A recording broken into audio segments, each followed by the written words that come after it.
Dy janë organet që vuajnë më shumë stresin. Sistemi kardiovaskular dhe sistemi digestiv. Një njeri që është me emocione në nivel lartë, e di që në momentin që bëhet nervoz dhe bën një sherr, atëherë vërtet, në mënyrë të pakontrolluar, dhe dalin shumë spërkla të pështymës.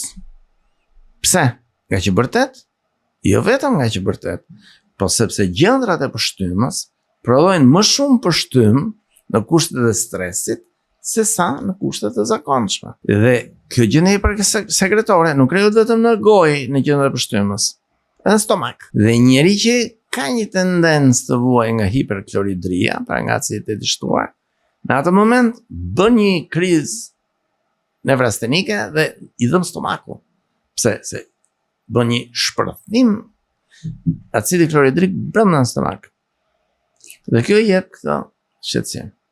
Dikush tjetër reflekton në mënyrë tjetër, me takikardi, me rritje tensionit. Dikush tjetër e reflekton stresin me diare. Diare në ushtarit në luft.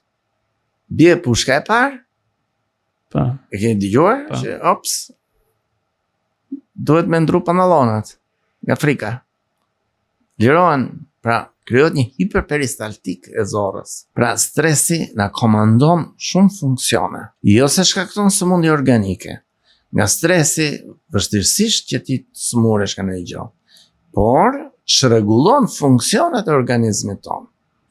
Dhe ndërkohë, duke çrregulluar këto funksione, mund të ndodhi që stresi të agravojë sëmundje ekzistuese